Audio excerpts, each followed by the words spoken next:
We welcome you into the show. I know myself and Alex both pretty excited coming into today. We've had a lot more positive feedback on our content last week. Want to say thank you to you guys for that on that front. Keep chiming in on what you think about things. And, man, we're just so happy to be here. I'm excited to be here once again, week 2 of college football. Week 1 didn't go well for me as a Bama fan, but I'm still living. I'm here. I'm ready to go.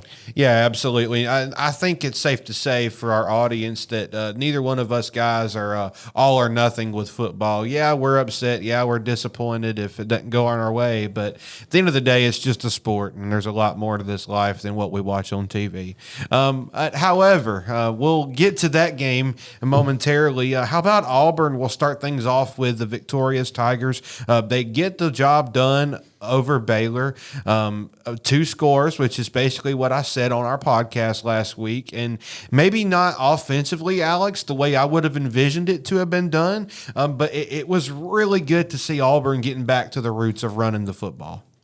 That's the best thing I saw from Auburn is they saw the run was working and they didn't go away from it. Hugh Freeze didn't say, okay, the run's working. Let me start trying to run some RPO, throwing the ball down the field and forcing stuff that's not there. He realized that Baylor could not stop Jackson Arnold on the QB run, couldn't stop Damari Alston and Jeremiah Cobb in the backfield, and said, okay, let's just run it down your throats, and he never stopped. Yeah, absolutely. It was really a good performance. Not so much on the defensive side. We'll talk more about that at a later time. But this week, Auburn will play Ball State. Ball State coming off with 31-0, trouncing off the hands of Purdue. The Boilermakers really got them good. Auburn can gain more confidence before league play if they tack on another W.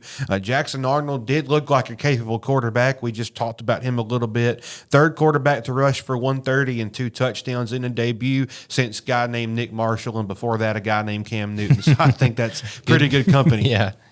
It was outstanding to see his ability to run the football. Unfortunately, I got to see that last year in his game against Alabama when he was on Oklahoma.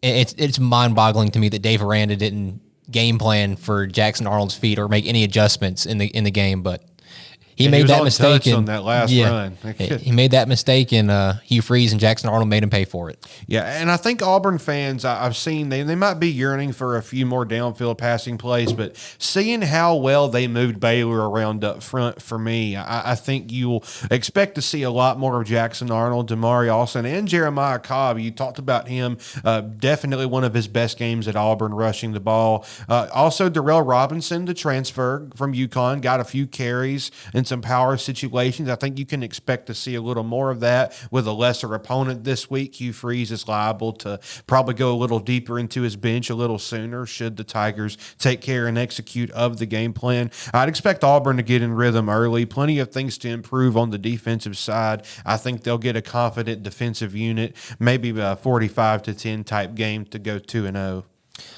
What I want to see from Auburn this week is get Jackson Arnold comfortable in the passing game. We know he's comfortable using the QB run, running the read option, throwing the short passes, but can you get the passing game going? Because these next 2 games with Ball State and South Alabama, you have to get his passing confidence up because when you go to that next week, you're going to get tested. Yeah, for sure. I think that's a really good thing to point out. Auburn does have a pretty rough 3-game stretch there with Texas A&M, and then we get a bye before Georgia. But after Texas A&M, it's, remind me.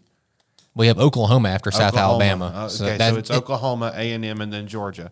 Yeah, I was forgetting Oklahoma. Yeah, Oklahoma, we'll talk more about them later in the show, but they're a team to kind of keep one eye on. They do have a really tough schedule, but I like Auburn to take it against Ball State, at least for now, go into 2-0. We mentioned your Crimson Tide earlier, and don't want to talk about it, but we have to. Yeah, well, we won't talk about it a whole lot. I'm not a fan that likes to rub salt in the wound, and just to be honest with you, the main thing for me was the effort.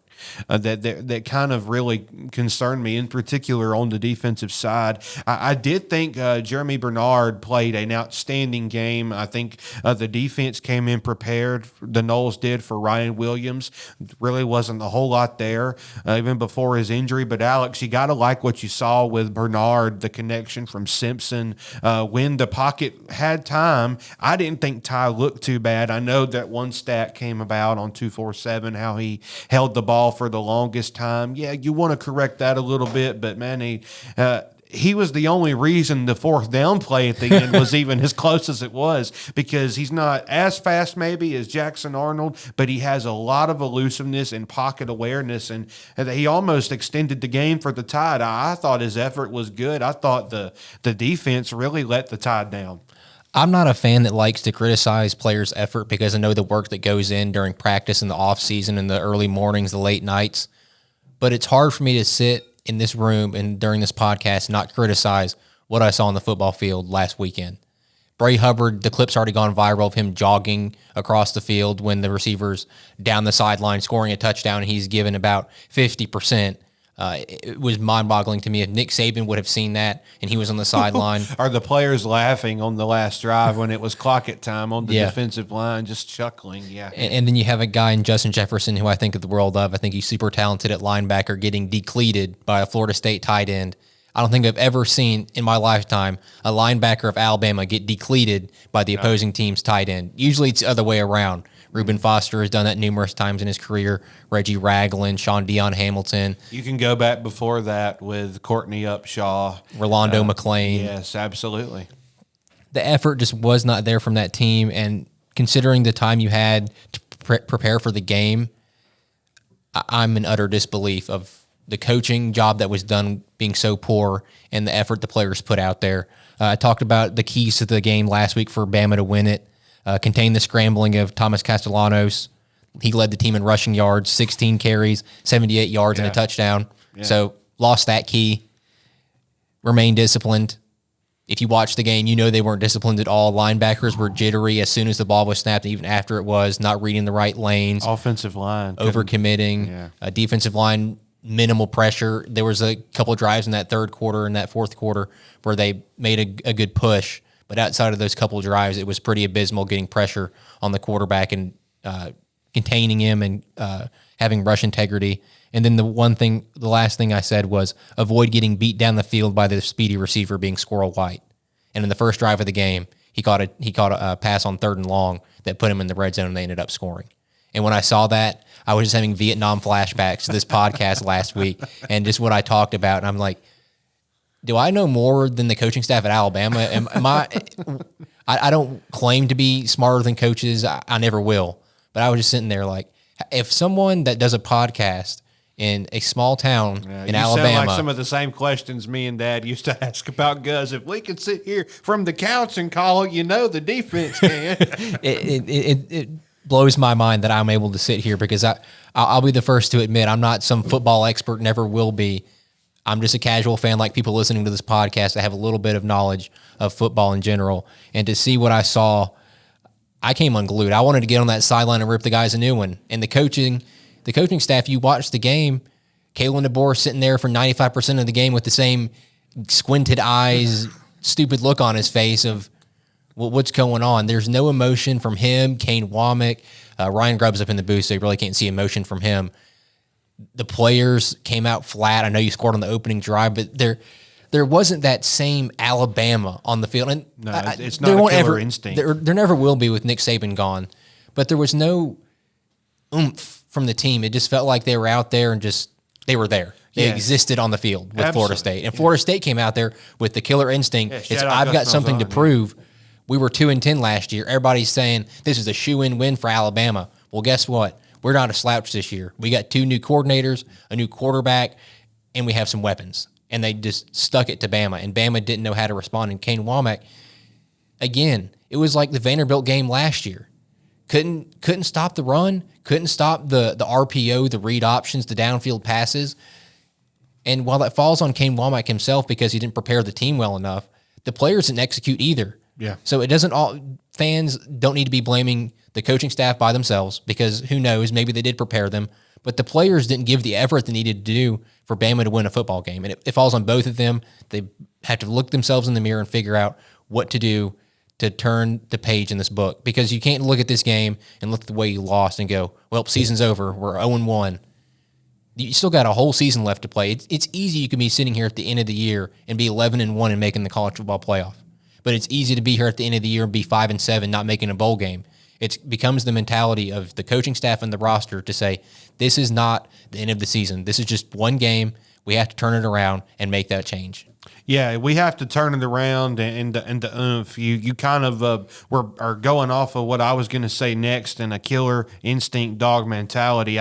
Basketball terms, I couldn't stand Kobe Bryant when he played because of some of that arrogance. But at the same token, it was that very arrogance that held his teammates to the highest standard. And if you don't have a guy like that on your staff or on the team, someone's got to weather the troops, and there's nobody there to lift the weapon at that point. And to your point, in years past, even as an Auburn fan, like I can remember situations of seeing Coach Saban up huge games, a huge like leads in game situations, and the margin for error would still be very, very thin. Now, he would yell and scream just the same as he would up 28. And the less than casual fans say, why? And the reason for that is to fire up the team and to hold them to the highest standard. Somebody's got to be there to do that. And I'm not saying that Coach DeBoer doesn't have standards, and I'm not saying that you'll ever be able to replace Nick Saban, because I don't think you will.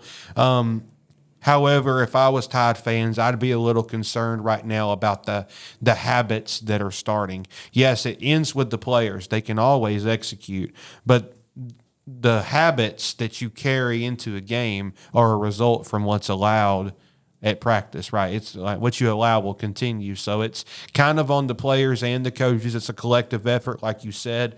And I think with Alabama having that game under their belt, it was kind of an eye-opener right off the bat. And sometimes that works the best for teams, Alex, to kind of turn the tide in the season, is to get the worst out of the way. We know what is going to happen if we don't execute.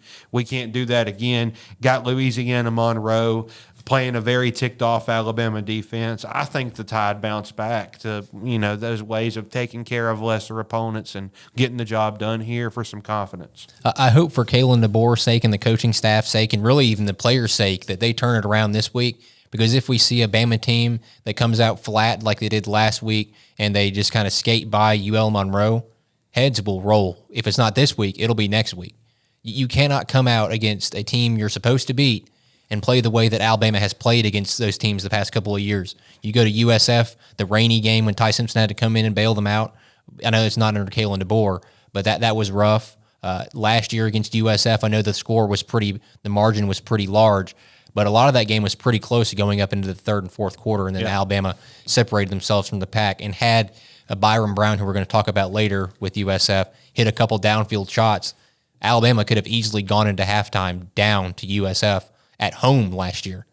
But this is a game you have to figure out what was wrong with your team, come out hungry, and while we'll learn a lot about how this team responds to all the criticism and all the efforts the coaching staff has made and the players have made in this week of practice and preparation, the biggest indicator to me is going to be the game against Wisconsin the following week, because that's the tough opponent.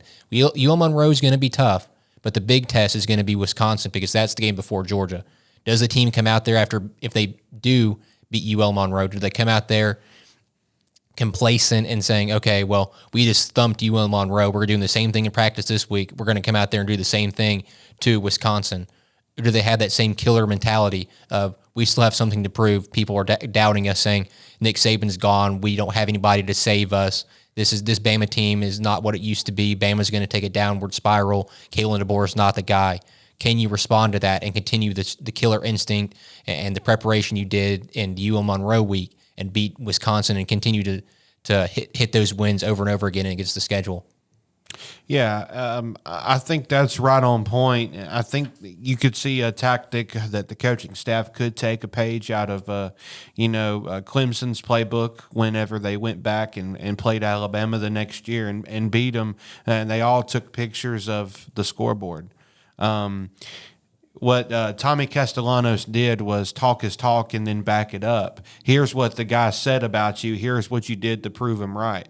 There's very little as a competitor that's going to fire you up more than seeing something like that. Like, this guy was talking and I proved him right. I don't want to prove him right again. I want to prove my university right. I want to prove my coaching staff right.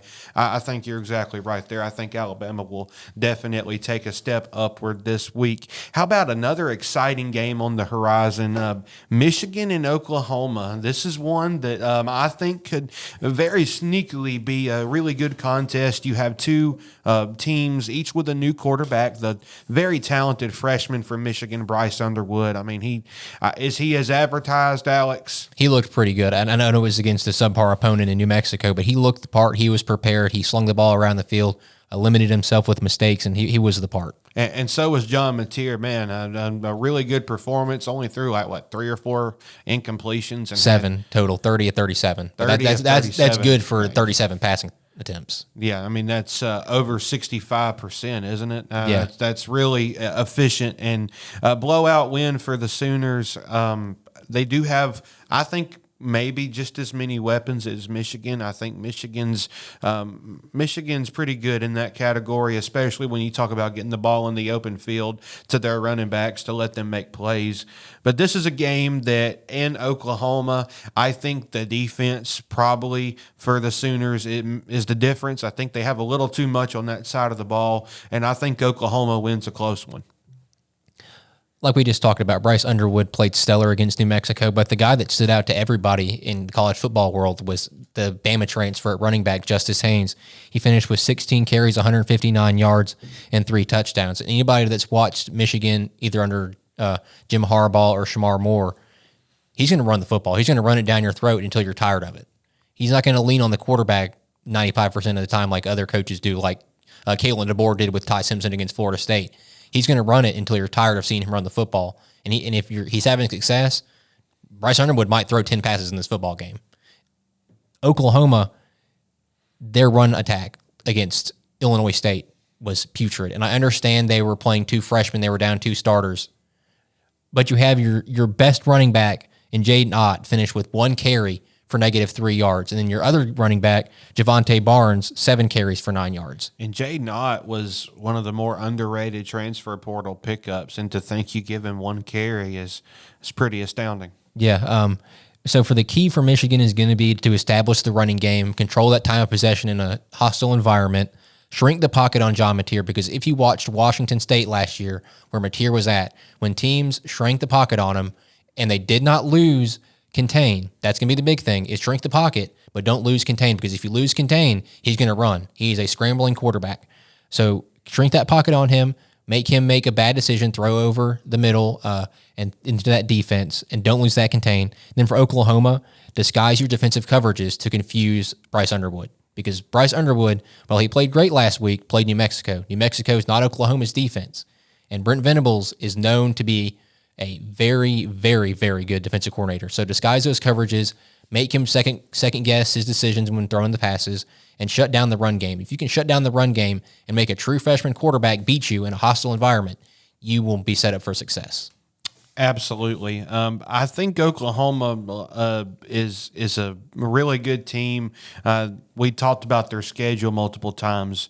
A lot of really good teams from the SEC lined up for the Sooners, Alex. And this one, the non-conference, isn't a whole lot easier. The Wolverines coming in with some talent. Let's see if Oklahoma finds a way to attack the grounds game more with their running backs in the backfield. Let's talk about another really competitive game last year, a defensive struggle rivalry, Iowa State and Iowa. That's the Auburn and Alabama for those guys. Not a whole lot of love lost. You'll probably see some extracurriculars in this game. You'll probably see a few taunting penalties or something. You can just expect the emotions to be high in this game. But the Cyclones are favored of Iowa State, and I think they probably should be, but I really think Iowa is starting to try to take that step in the right direction. I know last year was a really, really brutal year for the Hawkeyes. I just believe that this team is better than they've shown. I think they'll give Iowa State a good run for their money, but I do think Iowa State has the advantage, and I think they should win. I expect it to be another defensive struggle, not a whole lot of offense on paper, really, for either team, but I think Iowa State finds a way to get the job done. My question for Iowa, is the offense there? A couple years ago, you had your punter win the punter of the year because he set a record for the most punting yards because your offense was so bad. And last year wasn't any different. Your quarterback was pretty bad. Your running back was really good, who's now third-string running back for the Pittsburgh Steelers and Caleb Johnson. But this year, in your first game, your new quarterback from South Dakota State, who everybody is raving about, Mark Gronowski, he's stellar in the FCS. He had over 3,000 yards, 29 touchdowns, and 5 interceptions in 2023, and then 2,700 yards, 23 touchdowns, and 7 interceptions in 2024. But in their Week 1 game, he finished with 44 passing yards. He was 8 of 15, and that was against Albany. Oh, so if you're playing that bad against Albany, what's going to happen when you play a team like Iowa State, who's already battle tested, beat Kansas State? How are you gonna be able to throw against that? You can't lean on your run game every game and pray it works out. You have to have some sort of complementary football. That's what Iowa has struggled with for the longest time. The defense will always be stout. It's been stout at Iowa for the longest time, but you got to help them out. You got to have long, sustained drives. You got to keep them off the field, keep them juiced, keep them energized, because you have a team in Iowa State who is going to lean on their veteran quarterback and Rocco Becht. And the thing for Iowa State is going to be to test the Iowa defense vertically, make them back up, and then use that vertical stretch of the defense to set up your running game with Carson Hansen and Abu Sama. If you can get those guys going, open up those run lanes, Iowa's defense can't control that, and the offense can't keep up with it because it's not good enough. And then for the defense for Iowa State, keep Iowa in 3rd and long. If they're not going to be able to throw the football, if you're in 3rd and long, you can't run the football in 3rd and long every time. You're just going to get eaten up at the line of scrimmage. That's going to be the key for Iowa and Iowa State. I do think Iowa State ends up pulling it out due to the offense being a lot better in the small sample size we've seen in 2025. Yeah, I agree with that 100%. Iowa State more than likely gets the job done. I'd say they're favored, I think, by 7 or 8 right now. But I would expect that game to have the potential to end up being 14 or 15. How about this one, Kentucky and Ole Miss? Ole Miss looks pretty good, 63-7 over Georgia State. But again, it's Georgia State. Keep that in mind when you hear these numbers: 400 yards passing and 295 on the ground. It's basically me with Madden and the sliders up. On rookie. Yeah, exactly. But Kiffin's offense was balanced, regardless if it was against a great opponent. It was balanced in the dispersity of the run and pass. The Kentucky offense was neither of those things.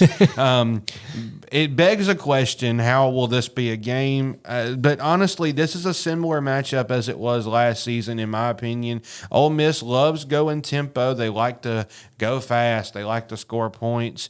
Mark Stoops and Kentucky want to control the game with good running attack and good defense. I think for the Wildcats, Big Blue Nation, it's just a concern of how will the points come. You talk about another team in a similar situation. Granted, Toledo's a little better, but playing Toledo last week, not a whole lot to be bragged about with offense whatsoever. But Austin Simmons had a really good week coming out of the game, his first start. I think if Kentucky makes enough noise with them being at home, I do think Kentucky can hang in there till the 3rd, maybe start of the 4th quarter, but I just don't see there being any way that Ole Miss can have that bad of a game on offense. I don't know if anybody's forgotten, but this is the game last year that kept Ole Miss out of the college football playoff. Yes. Kentucky upset them, and when people were looking at, okay, are we going to put in at SMU, we're going to put in Bama, we're going to put in South Carolina, we're going to put in Ole Miss. Had Ole Miss not lost this game, which everybody criticized as the worst loss of any of the programs that were vying for that last playoff spot, they would have been the team that made the college football playoff last year, and there's no telling what they could have done with the offense that Lane Kiffin runs. So they're going to be hungry. I'm sure it's on the bulletin board in their locker room that shows the scoreboard last year of this team kept you guys out of the playoff last year. If you want to make the college football playoff, handle this game. This team's not going to come in here and just lay down and die on the field for you to go in and beat them 63-7. They're going to come out there. They're going to be hungry because they, just like you, have something to prove. Zach Calzada has been around the world and back in the college football world. Auburn, or A&M, Auburn, Incarnate Word, Kentucky, but he didn't look good at all last week. Awful. He was 10 of 23, 85 yards and an interception against Toledo. And you talked about Toledo. They're not a slouch, but they're not anything in the SEC. And if you're struggling like that, you got to be a lot better against an Ole Miss team. And Mark Stoops talked about it in his press conference, is simplifying the game for Calzada with some easier reads against the defense like Ole Miss. You got to get the run game going. Can't turn the ball over against Ole Miss because you're only going to get a limited amount of chances to get in that red zone against the Ole Miss defense. And then Ole Miss, you have an outstanding linebacker core of TJ Daugherty, Jaden Yates, and some Terry Perkins. Take away the run game from Calzada. If he doesn't have that to lean on, I don't believe he has the arm and the receiving and the receivers in that room to keep up with the offense you run at Ole Miss. Yeah, I think Kentucky just doesn't have enough on offense for this game. I think they'll get the job done. The Rebels will this year to avenge last year's loss. How about this one? Trap game for the Gators as Florida will travel to USF to take on the Bulls. Excuse me, this is in Florida, right? Yeah, it's in the Swamp. Yeah, this is in Florida. I don't know why I put Florida at South Florida. Okay, so this game is in Gainesville, and that's a huge factor for both teams. Florida really plays good in the Swamp. USF's offense, however, Byron Brown, as we talked about earlier a little bit in the show, he can absolutely play, and they've got a few weapons for him to, get the ball to. I think USF hangs in for 3.5, 4 quarters. I don't think this is a game that Florida will control. I think if they get out to a good start defensively and make USF punt or, settle for 3 several times, I think Florida can capitalize off those things. I do like the Gators to win late, but I just think USF's going to be looking in, ready for a fight. I mean, these guys are receiving some ranking votes for a reason. They can play football. They've got a good recruiting class. They went out and got a few transfers in their pocket. They're coached well, and they're no stranger to SEC ball. You talked about earlier, the near upset of the Tide.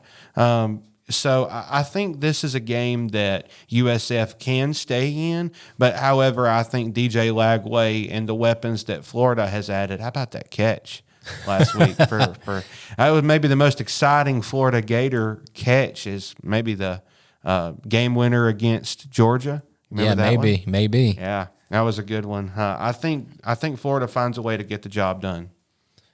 They better, because this is one of those games where you have to win, because you look at the rest of their SEC schedule. Not pretty. And you even have Florida State at the end of the year, and we just saw what Florida State did to Alabama. So this is a must-win game for Billy Napier in Florida. You don't want to go into SEC play 1-1. If you're going to be the Florida defense, you have to realize Byron Brown absolutely just ran over Boise State. I'm sure if you're a football fan, you've seen the viral clips of him running over players, scoring touchdowns. And if you haven't, I recommend going watching them. They're awesome. I wish certain players at Alabama had that same mentality. Let me run over you and through you and not around you or avoid it. But you got to be able to contain Byron Brown, take away his legs, keep him in the pocket. Because as I saw last year and the year before, as a Bama fan and him playing at USF, he does struggle throwing the football at times. If you provide him pressure and take away his legs, he is not the most accurate passer in the entire world.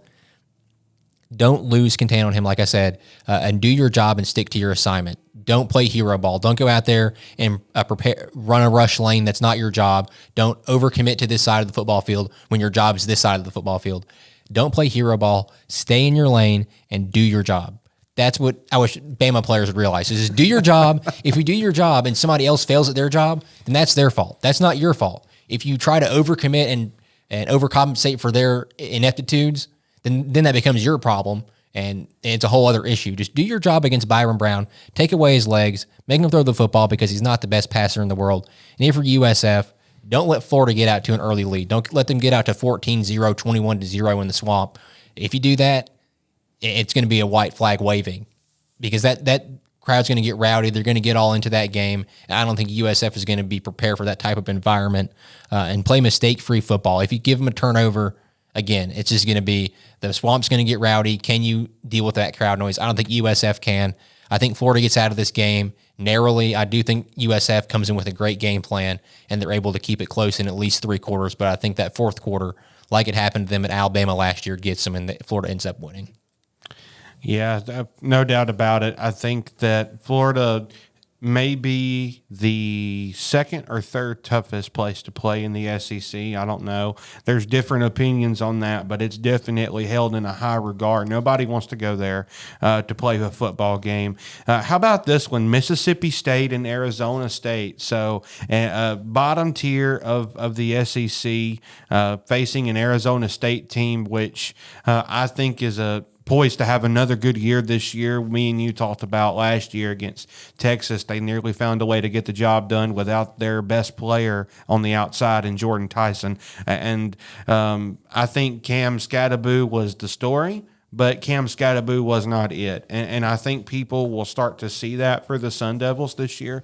I think the Bulldogs coming off a 34-17 victory against Northern Arizona. I just don't know if that's enough for me to feel like Mississippi State has a chance against a team like Arizona State. They run it well. They do just enough throwing the ball with Jordan Tyson. I think he finds a way to get himself going in a good stage. And you got to think about it. Even though this is on paper Arizona State should win, this is a game that the conference needs, because there's all this talk about SEC being superior conference, and after the Big Ten, it's not close. Well, I think teams like Arizona State are starting to want to have words for that. I really like their coach, Dillingham. Alex, I think Arizona State wins against Mississippi State by 2 touchdowns or more. I just don't think the Bulldogs have enough. I'd agree with that. I think Arizona State ends up winning this game, but Mississippi State, I'll give it to them. They looked a million times better in Week 1 against Southern Miss than they did all of last year. I know they are last in college football in penalty yards. They had 119 last week. But still, I think they look much improved offensively and defensively, because Southern Miss, we talked about it last week, KJ, wasn't a slouch. They brought in Marshall coach Charles Huff, and while he was great at Marshall last year and gave some teams some scares and even won some games he shouldn't have, Southern Miss was nothing to go into the game and be like, okay, this is an easy 40-point win. No. Mississippi State, I think, handled their business in that game. I just don't see them having the firepower to keep up with Arizona State. Sam Leavitt, outstanding last week again against a Northern Arizona team that had no business being in that football game. Jordan Tyson, 12 receptions, 141 yards, and 2 touchdowns. That's pretty good. And Arizona State actually themselves struggled with penalty yards, had 12 penalties for 93 yards, and that's 130th in college football, so almost dead last. That's something you got to get cleaned up. Kenny Dillingham talked about that, cleaning that up, going into an environment like the Cowbell City of the world in Mississippi State. But I don't think Mississippi State is grown enough as a program under Jeff Lebby yet. I think they keep the game competitive, but Arizona State, kind of like what Florida, I think, is going to do to USF, is going to use that late third, early fourth quarter to say, okay, it's pretty close. Let's open this thing up and run out of the field with them. Yeah, I think that's the key for that Arizona State team. I think Arizona State is poised to have another really good year, as I said earlier. Here's another team that gave some people some scares last year in Kansas. They will play Missouri. I think this is another sneakily pretty good Week 2 contest, Alex. I like Missouri's by committee backfield, kind of reminiscent to Auburn's. Several guys that are maybe a 2, nobody that's really a clear-cut 1 type situation. And sometimes that plays very well because you play off of each other's skill sets.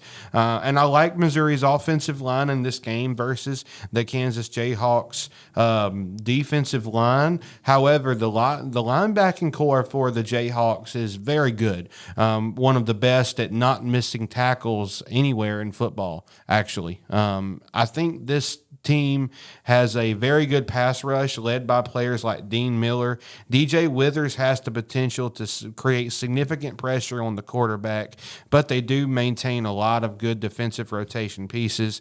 I think Kansas has enough on offense to get them into the end zone 2 to 3 times, and I think they win by a touchdown or more. I'm going to go with Missouri in this game. Last year, I'll be the first to admit I had Jalen Daniels in the Heisman conversation, and then he decided he was going to lay an egg. All of last year, he had 12 interceptions. Abysmal. I think that's what gets him in this game in a hostile environment in Missouri. Is he's going to make those mistakes. I understand he has 7 touchdowns and 1 interception in 2 games played against Fresno State and Wagner. But that's nowhere near Missouri's level of talent. The defense in Missouri played great last week against Central Arkansas. Josiah Trotter, who came in from West Virginia, he's also a brother of Jeremiah Trotter Jr. and son of Jeremiah Trotter. If you're an NFL fan, you know who I'm talking about.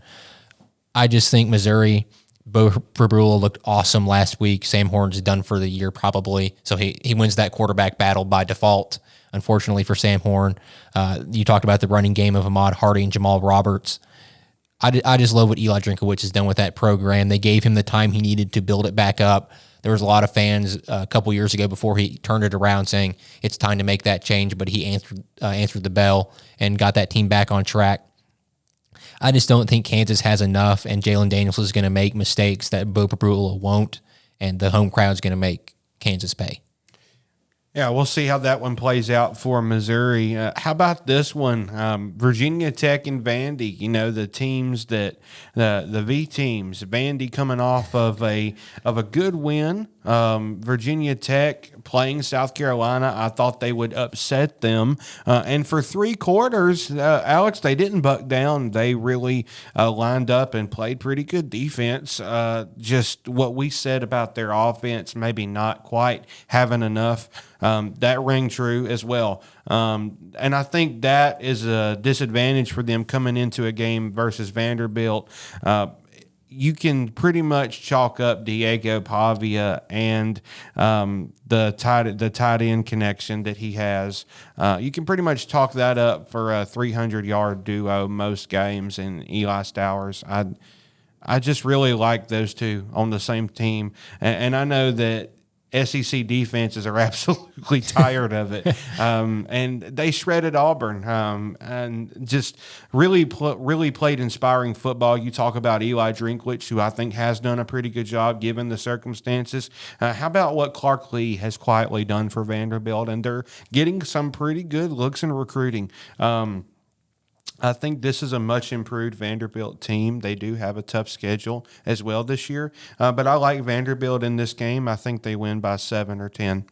Last year, this is the game that I would say kind of put Vanderbilt on the map. I know the Bama game really ended up putting them on the map with that big win. But this is the game that I think people kind of noticed, okay, Vanderbilt, this isn't the same Vanderbilt anymore. The final score of that game last year was 34-27. Vanderbilt won in overtime.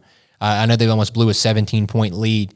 But that blowing a 17-point lead for Vanderbilt a couple years ago before Clark Lee got there is one of those times where they just lay down on the field and it was over. They blew the lead.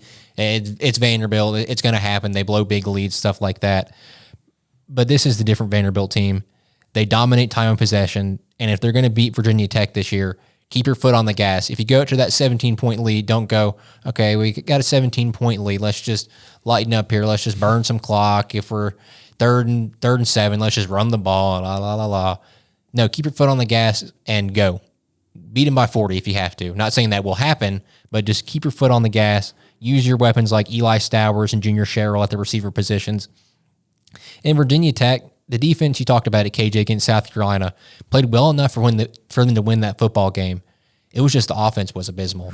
Kyron Drones looked awful. He was maybe the worst Power 4 quarterback I saw last weekend outside of maybe Zach Calzada. His feet weren't there. He was happy feet in the pocket, leaving the pocket too soon, throwing off platform almost every throw, and he's got to be better if they're going to win a football game. They don't have the running back they had last year is now playing for the Jacksonville Jaguars. He doesn't have that to lean on. The weapons at the receiver position aren't wonderful like they are at other programs, even in the ACC. He's got to put the team on his back offensively and get them in the red zone and get them in the end zone when they're in the red zone. Because they got in field goal range and they got deeper into South Carolina territory, They just couldn't convert. I think Vandy wins this game. They're hungry. They're once again coming out, showing that last year wasn't a fluke, and they're going to dominate Virginia Tech. Yeah, I think Virginia Tech doesn't have a chance against Vanderbilt this weekend. It could be a close game like we saw 2 or 3 quarters, but again, I think Vanderbilt has the edge.